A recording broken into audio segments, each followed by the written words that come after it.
بسم اللہ الرحمن الرحیم۔ معزز ناظرین اکرام، اللہ تبارک و تعالیٰ کے فضل و کرم اور نبی پاک علیہ الصلاۃ والتسلیم کی نالین پاک کی برکت سے آج ہم اپنے ناظرین کو اعتکاف کے فضائل اور اس کے حوالے سے چند مسائل آپ حضرات کے گوش گزار کروں گا۔ اللہ تبارک و تعالی ہمیں سمجھنے کی توفیق عطا فرمائے۔ سب سے پہلے یہ بتانا ضروری ہے کہ اعتکاف کا لغوی معنی کیا ہے اور اصطلاحی شرع میں اس کا کیا مفہوم ہے۔ لغوی معنی اعتکاف کا جو علماء نے بیان کیا ہے، ٹھہر جانا اور اپنے آپ کو روک لینا، یہ اعتکاف کا لغوی معنی ہے۔ اور اصطلاح شرع میں اس کا معنی علماء نے یہ بیان کیا ہے کہ رمضان مبارک کے آخری عشرے میں عبادت کی نیت سے مسجد میں ٹھہرے رہنے کو اعتکاف کہتے ہیں۔ اور اعتکاف کی 3 قسمیں ہیں۔ ایک اعتکاف واجب ہوتا ہے، ایک اعتکاف سنت مؤکدہ علی الکفایہ ہوتا ہے، اور تیسری قسم جو ہے وہ ہے نفلی اعتکاف۔ واجب اعتکاف کون سا ہوتا ہے؟ وہ منت کا اعتکاف ہوتا ہے۔ مثلا کسی شخص نے کسی کام کے لیے منت مانی کہ باری تعالیٰ فلاں کام میرا ہو جائے تو میں اتنے دن اعتکاف بیٹھوں گا۔ اور دوسری قسم ہے اعتکاف کی سنت مؤکدہ علی الکفایہ، وہ ہے رمضان المبارک کے آخری 10 دنوں میں یہ بیٹھنا، یہ سنت مؤکدہ علی الکفایہ ہے۔ اور تیسرا ہے نفلی اعتکاف۔ نفلی اعتکاف جس کے لیے نہ تو روزہ شرط ہے، نہ اس کے لیے دنوں کے لیے، یعنی کہ مدت جو ہے 10 دن یا 5 دن یا جتنے دن ہوتے ہیں، یعنی کہ اس نے منت مانی جیسے، یا جو 10 دن جیسے رمضان میں ہے، ایسے نہیں ہے۔ وہ چند گھڑیوں کا اعتکاف ہے۔ مثلا کوئی آدمی مسجد میں جاتا ہے تو وہ اگر اعتکاف کی نیت کر لے تو پھر اسے اعتکاف کا اجر و ثواب ملے گا۔ تو جو واجب اعتکاف ہے یا سنت مؤکدہ علی الکفایہ، جیسے یہ رمضان مبارک کے آخری 10 دنوں میں جو بیٹھتے ہیں، تو ان دونوں میں روزہ دار ہونا شرط ہے۔ معتکف کا روزہ دار ہونا شرط ہے۔ اس کے بغیر، روزے کے بغیر اس کا اعتکاف نہیں ہوگا، نہ اعتکاف واجب میں، نہ اعتکاف سنت مؤکدہ علی الکفایہ میں۔ باقی نفلی جو ہے اس کے لیے ایک وقت کا جو ہے تعین بھی ضروری نہیں ہے۔ جتنا وقت آپ مسجد میں رہیں گے، آپ نیت کر لیں، اس کا ثواب آپ کو ملے گا، اس میں روزہ شرط نہیں ہے۔ چونکہ یہ رمضان مبارک کا جو آخری عشرے میں جو اعتکاف ہوتا ہے، یہ سنت مؤکدہ علی الکفایہ ہے۔ سنت مؤکدہ علی الکفایہ کا معنی یہ ہے کہ اگر ایک آدمی بھی ایک گاؤں یا شہر میں بیٹھ جائے گا مسجد میں اعتکاف کی نیت سے، تو تمام لوگوں سے اس کا جو گناہ ہے وہ ٹل جائے گا، سب بری و ذمہ ہو جائیں گے۔ اگر کوئی بھی نہیں بیٹھے گا تو سب گناہ گار ہوں گے۔ تو اس لیے اسے سنت مؤکدہ علی الکفایہ کہا گیا ہے۔ اور یہ اعتکاف کی جو عبادت ہے، فقط یہ امت محمدیہ میں نہیں، یہ عبادت پہلی امتوں میں بھی موجود رہی ہے۔ جیسا کہ قرآن حکیم میں اللہ تبارک و تعالیٰ جل وعلا نے ارشاد فرمایا، وَعَهِدْنَا إِلَىٰ إِبْرَاهِيمَ وَإِسْمَاعِيلَ أَن طَهِّرَا بَيْتِيَ لِلطَّائِفِينَ وَالْعَاكِفِينَ وَرُكَّعِ السُّجُودِ۔ فرمایا کہ ہم نے تاکید کی جناب ابراہیم علیہ السلام اور سیدنا اسماعیل علیہ السلام کو کہ وہ میرے گھر کو پاک رکھیں، للطائفین طواف کرنے والوں کے لیے، اور والعاکفین یعنی اعتکاف بیٹھنے والوں کے لیے، ورکع السجود اور رکوع اور سجود کرنے والوں کے لیے وہ پاک اور ستھرا رکھے۔ اسی طرح قرآن حکیم کے دوسرے مقام پر اللہ تبارک و تعالیٰ نے ارشاد فرمایا، وَلَا تُبَاشِرُهُنَّ وَأَنْتُمْ عَاكِفُونَ فِي الْمَسَاجِدِ۔ فرمایا کہ تم اپنی بیویوں کے پاس مت جاؤ، یعنی ان کے ساتھ ہم بستری مت کرو اس حال میں کہ تم مسجد میں اعتکاف کی نیت سے بیٹھے ہو، یعنی مساجد میں اعتکاف کی نیت سے بیٹھے ہو تو اس صورت میں آپ اپنی بیویوں کے پاس دوبارہ جانا حرام ہے۔ تو اس مقام پر اللہ تبارک و تعالیٰ نے اعتکاف کا ذکر فرمایا، تو پتہ چلا سابقہ امتوں میں بھی اعتکاف والی عبادت موجود رہی اور امت محمدیہ میں بھی یہ عبادت جو ہے یہ قیامت تک جاری و ساری رہے گی۔ اعتکاف کے بارے میں نبی رحمت شفیع امت جان عالم علیہ الصلوۃ والتسلیم نے اس کی فضیلت اور اہمیت کو مصطفیٰ علیہ السلام نے یوں بیان فرمایا ہے۔ حدیث پاک ہے، نبی علیہ السلام نے ارشاد فرمایا، من اعتکف ایمانا و احتسابا، جس شخص نے ایمان کی حالت میں اور طلب ثواب یعنی اللہ کی رضا کے لیے اس نے اعتکاف کیا، غفر لہ ما تقدم من ذنبہ، تو اس کے سابقہ گناہ بخش دیے جاتے ہیں۔ اور اس طرح سیدہ ام المومنین مادر مسلمین سیدہ عائشہ صدیقہ بنت صدیق رضی اللہ تعالی عنہما سے مروی ہے، فرماتی ہیں ان النبی صلی اللہ علیہ وسلم کانا یعتکف العشر الاواخر من رمضان حتی توفاہ اللہ ثم اعتکف ازواجہ من بعدہ او کما قال علیہ السلام، کہ نبی کریم علیہ الصلوۃ والتسلیم رمضان مبارک کے آخری عشرے میں اعتکاف فرماتے یہاں تک کہ اب کا وصال مبارک ہو گیا۔ پھر آپ کے وصال کے بعد نبی رحمت علیہ السلام کے ازواج مطہرات بھی اعتکاف فرماتی۔ اور اسی طرح ابن عباس رضی اللہ تعالی عنہما سے مروی ہے، فرماتے ہیں من اعتکف یوما، جس شخص نے ایک دن کا اعتکاف کیا، ابتغاء وجہ اللہ تعالی، اللہ کی رضا کو پانے کے لیے، جعل اللہ بینہ و بین النار ثلاث خنادق،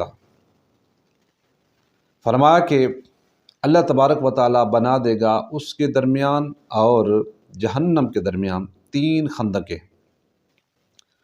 کل خندق ابعد مما بین الخافقین او کما قال علیہ السلام، فرمایا ہر خندق کی جو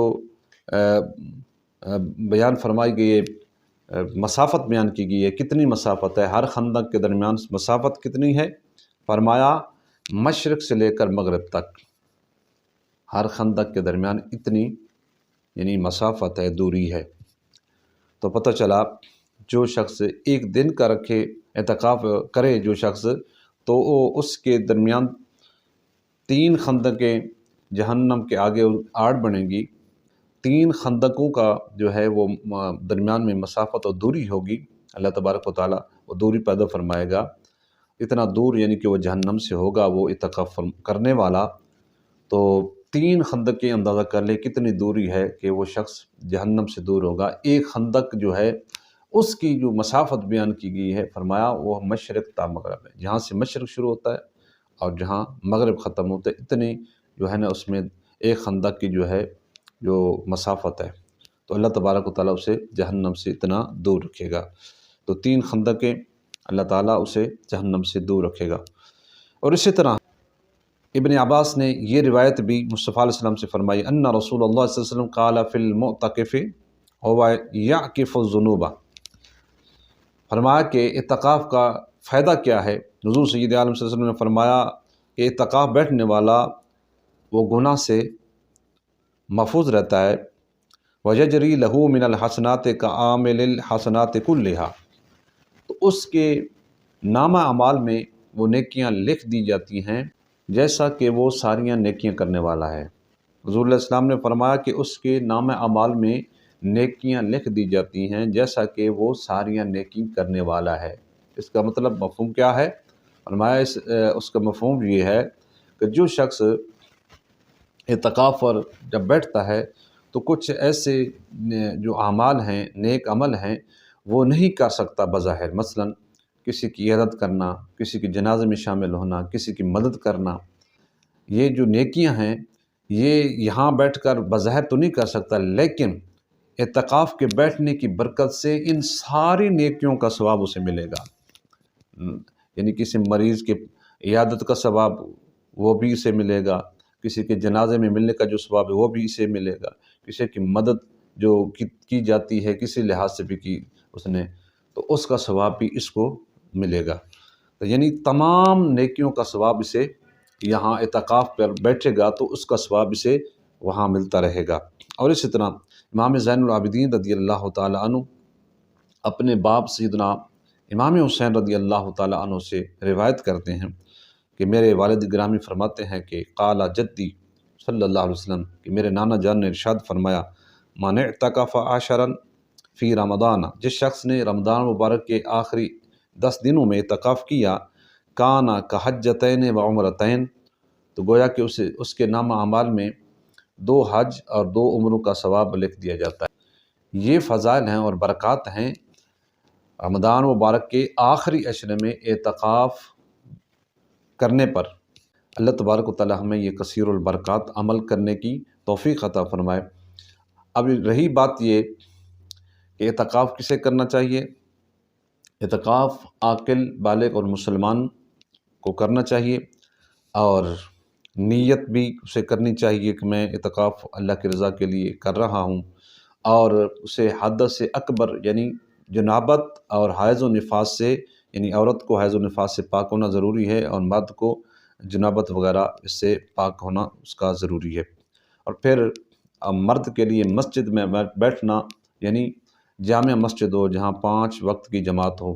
اگر چھوٹی مسجد ہے گاؤں کی جس میں جمعہ نہیں ہوتا تو وہاں بھی وہ بیٹھ سکتا ہے، لیکن افضل یہ ہے کہ جہاں جمعہ ہو وہاں جا کر اسے بیٹھنا چاہیے اور یہ سعادت حاصل کرنی چاہیے، تاکہ جماعت کا ثواب بھی ملے اور جمعہ کا ثواب بھی حاصل ہو۔ اور اگر جمعہ وغیرہ وہاں نہیں ہوتا تو پھر اس کے لیے شرعاً حکم یہ ہے کہ وہ جہاں بھی جمعہ ہوتا ہے وہاں سے جتنا زیادہ قریب ہو وہاں وہ چل کر جائے، یعنی اتنی دیر وہ گھر سے یا اس مسجد سے چلے جامع مسجد کی طرف وہاں جمعہ پڑھنے کے لیے، کہ جتنی دیر میں وہاں خطبہ سن سکوں اور جماعت کے ساتھ نماز ادا کر سکوں۔ پھر جب نماز سے فارغ ہوگا تو فوراً واپس اپنی جہاں اس نے اعتکاف کیا ہے مسجد میں وہاں فوراً پہنچ جائے۔ اور عورت کے لیے بہتر ہے کہ وہ اپنے گھر میں کسی کمرے کے کونے میں بیٹھ جائے اور اعتکاف کرے۔ اور جو اعتکاف واجب ہے یا سنت مؤکدہ علی الکفایہ تو اس کے لیے روزہ شرط ہے، پہلے میں نے بھی عرض کر دیا ہے۔ نفلی جو اعتکاف ہوتا ہے اس کے لیے روزہ شرط نہیں ہے۔ معتکف جو ہے، اعتکاف بیٹھنے والا جو ہے، اس کے لیے کون کون سے کام وہ کر سکتا ہے اور کون کون سے کام وہ نہیں کر سکتا۔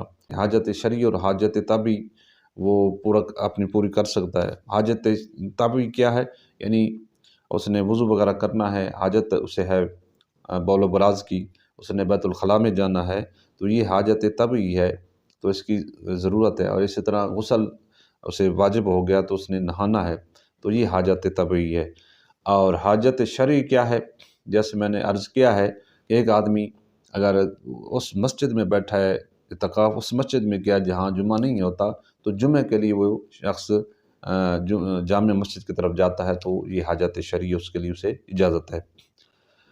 تو اگر ان کے علاوہ وہ مسجد کے حدود سے باہر نکلے گا، یعنی حاجت طبعی بھی نہیں ہے، حاجت شرعی بھی نہیں ہے، اس کے علاوہ اگر وہ نکلے گا بغیر حاجت کے نکلے گا تو اس کا جو ہے اعتکاف ٹوٹ جائے گا۔ اسی طرح جو جمعہ کے لیے نہانا یا ویسے ٹھنڈک حاصل کرنے کے لیے نہانا، یہ بھی اس سے بھی روزہ ٹوٹ جائے گا۔ یعنی بغیر کسی وجہ کے مسجد کے حدود سے باہر جانا، یہ اس سے روزہ ٹوٹ جائے گا۔ معتکف اس کے لیے یہ جائز ہے کہ اذان بھی دے سکتا ہے، تکبیر بھی کر سکتا ہے، تقریر بھی کر سکتا ہے، اور روزہ داروں کو جگا بھی سکتا ہے۔ تو یہ جو کام ہیں جن کا تعلق جو ہے وہ شرعی لحاظ سے ہے وہ کر سکتا ہے، اس میں کوئی مسئلہ نہیں ہے۔ اور جو اس کے علاوہ ہیں اس سے وہ پرہیز کرے۔ اللہ تبارک و تعالی عمل کی توفیق مرحمت فرمائے۔